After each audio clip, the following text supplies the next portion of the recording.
What do you want out of life? I don't know. To be happy? To be happy. I want the American dream. I want to be happy. Hi, welcome to Reviews by Women. Are you happy? Today we're discussing a documentary feature called Happy, which explores the subject worldwide. The professor said to me, you can never measure happiness. Now, why they thought you could measure depression, which they were all doing, but you couldn't measure happiness, I'm not sure. Are you happy you went to see this film? I'm ecstatic that I saw the film. Wow, great. Yes, I think it's a must-see. I mean, I've heard these scientific things about happiness. The thesis, yeah. But I had never really memorized them or, used them in my life. And to have a visual that reminds you of the concepts really helps me.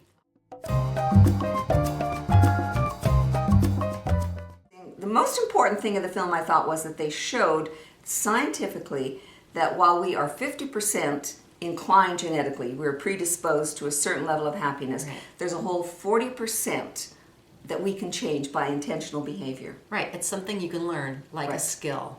So I wondered what you remembered as the skills that we should incorporate in our lives. Oops, guess I'll have to see that again.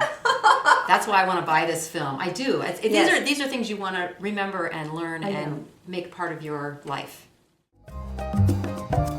There is a great deal you can do on a regular basis to become happier. I remember, for example, nature, being in nature, meditating on kindness and compassionate acts. And being grateful. See, yes, they showed was that. one of them. Yeah, even counting your blessings one day a week made a change in your level of happiness. That they could measure. Yes, measurable. That's huge. I know. Some of the other things they said were being in the flow when you were involved with something that had no extrinsic value necessarily, but was just important to you. Whether they always interspersed the interviews with the research scientists, then with a real life portrait.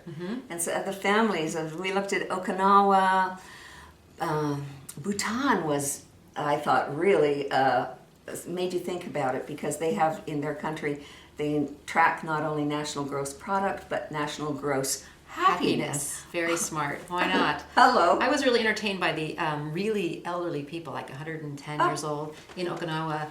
The women saying something like, "Oh, and she's the funniest one," or whatever. What the hell are you talking about? I mean, the banter was just like juvenile. It was so fun to watch. I know. The elderly man in Louisiana out on his boat with these beautiful pastel scenes. And this is a paradise to me. That's why I love it so much. And then you don't know what you're going to see.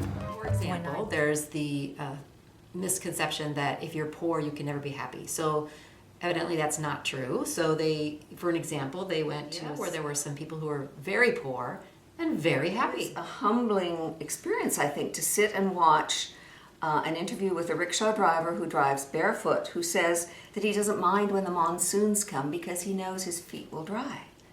But the fact that when he returns home, he hears his little son running to meet him, calling his name, Daddy. And that makes him feel like the richest person on earth, he said.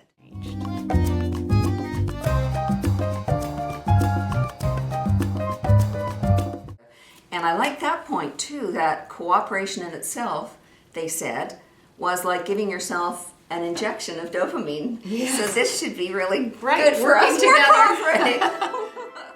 Thank you for watching Reviews by Women. Today we reviewed Happy. And we remember always that it is easier to criticize than to create. And we'd like you to think, are you happy?